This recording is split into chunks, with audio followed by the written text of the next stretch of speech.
What an adorable video of Oliver and Elsie. Continue to lift up the youngs in prayer as they do missions work overseas. Now, while I was watching that video of Oliver and Elsie playing with their toys, I couldn't help but be reminded of my childhood. My childhood was filled with video games, and one of my favorite games was Pokemon Red on the Game Boy. Now, it was a great game, but what made it even better was that the Game Boy was portable, so I could take the Game Boy into the bus or on car rides, and that helped pass time, because boy, I hated long car rides or bus rides. Now, the one major downfall to the Game Boy, though, was that it ran on power from batteries, and I was in constant need for more batteries. Sometimes it got so bad that I'd switch out batteries from the TV remote or from our alarm clocks. I even got desperate and once switched out the batteries from the smoke detector to power up my Game Boy. Now, I remember some of my friends on the bus had similar issues, and so they came up with solutions to charge their batteries. There was this one kid who wrapped his batteries in aluminum foil and put his batteries in wrapped them in aluminum foil in the freezer, while another one did the same thing but set them out in the sun. I am a little embarrassed to say that neither one of those solutions work from personal experience, so don't try it. Now, sometimes I feel like this is how we experience Christianity. Sometimes we need a charge that will help us feel better or get through the tough times, and so we come back to recharge when we need to. And while we may get by doing this, in the Bible, God promises us a constant power source for every moment and every day of our lives. When we're not able to tap into that power, I think we miss out on something important in our relationship with Jesus. We lose out on experiencing Jesus' presence in every moment of our life. But thankfully, Jesus tells us that we can tap into this power source, and it relates to our theme of prayer and missions today. Mission simply means making disciples in a cross-cultural context. And so we're going to dive into the Bible to see what it says. In a little bit here, home pastors, I'm going to have you read the passage for the people that you're with, or if you're by yourself, read this aloud to yourself, and we're going to dive into discovering what missions and prayer have to do with finding power. And so again, we're going to read from Matthew chapter 28, verse 18 through 20, to see what this source of power is. And for some of us who've grown up in the Alliance, this passage is the verse for missions. But again, I want to highlight something that is often overlooked about missions, and that is the power that drives us to be on mission. Specifically, the power that comes from prayer.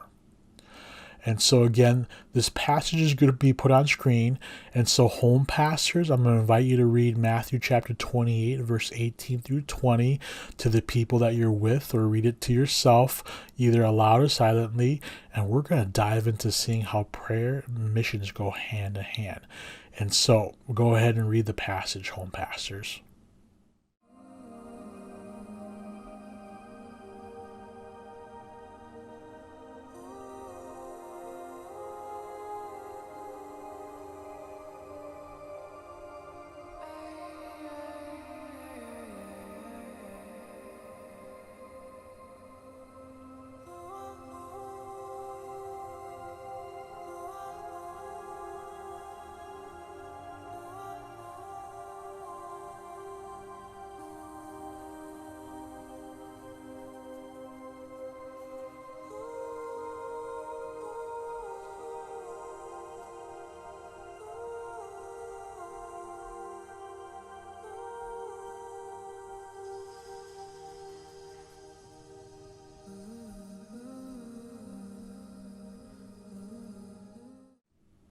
So let's begin with verse 18.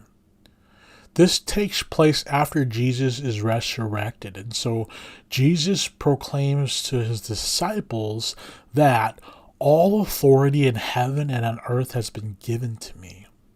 What does that mean? And what is this authority that Jesus is talking about? Basically, Jesus is saying he has the power and the right to influence everything in the world going forward. Now, Jesus had this authority when he was on earth. He demonstrated it when he restored the brokenness that the people experienced. You see, Jesus had authority over sickness, and so he healed those who were ill. He had authority over creation, and so he calmed the storm when his disciples experienced it being violent when they were traveling over the sea, so Jesus calmed the storm so they could travel safely. And then Jesus also had authority over demons and evil spirits. And so he delivered those who were tormented by demons and spirits by driving them out of people. The purpose of Jesus displaying his authority over all these things was to bring power and influence into the earth to begin to restore it back to perfection. Sometimes this is referred to as ushering God's kingdom. And so Jesus exercises authority to bring God's kingdom into earth. Jesus had authority to do all these things, but he also limited himself from exercising his full authority so that he could also experience humanity.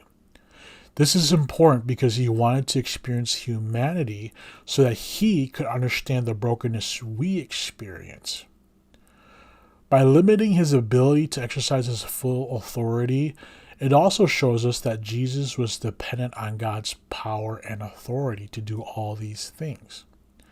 And this highlights Jesus' desire to have us depend on him as a power source, just like how he depended on God for everything. At this point, when Jesus is resurrected, his very last commandment to his disciples is to go on mission. Again, mission simply means to make disciples with the focus of engaging other cultures. The process and what the things that are involved in making disciples is the action to go, to baptize, and to teach. Oftentimes, when we think about missions and making disciples, we think of going overseas to a new country. And while that's true, the idea of making disciples in this sense in the passage is that while you're going to your destination, while you're on your way to the nations to make disciples, you are also making disciples in the process. You see, there's an emphasis on making disciples while you are on the journey, while you're on the way to your destination. Making disciples, let alone sharing with others about Jesus, sometimes feels like a difficult task. But the important thing about obeying Jesus' command is that we need to be on mission with Jesus. And when we're on mission with Jesus, we get to experience Jesus as our power source. And when we experience Jesus as our power source, we can offer hope, comfort, care, rest, and guidance to ourselves and to others in any situation that we're in. Again, missions and disciple making is no easy task. Take a look at Jesus' experience. There are some who followed him. There were some who doubted him. One betrayed him. At one point, all abandoned him.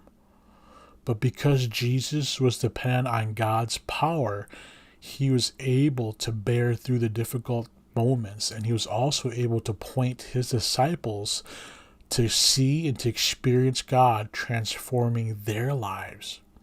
And in response, led his disciples to be connected with Jesus as their power source, which then in turn led them to make more disciples even under the most difficult situations. They were willing to bear all difficult situations because they wanted others to experience God's restoration and transformation. So you see, if it's one thing we need to know about missions and prayer, it's this. Prayer is the power that moves us to make disciples. Let me say that again. Prayer is the power that moves us to make disciples. So what does this mean for us? Experiencing Jesus' presence everywhere at every time is a great indicator that we are living our life for God's mission because He promises it. Now, if there's moments where we don't experience Jesus, take into our consideration how dependent we are on Jesus and how our prayer life is. Because Jesus was constantly connected to God, and Jesus desires us to be constantly connected to Him.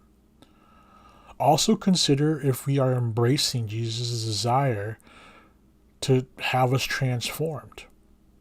And also consider how other believers, whether that's friends from church or our ministry leaders, consider how they desire us to experience transformation. You see, when we experience true transformation, it leads us to want to share with others our experience. Now, there may be many times where we feel afraid or embarrassed to share about our experience, but pray for courage from Jesus and ask others to pray for you.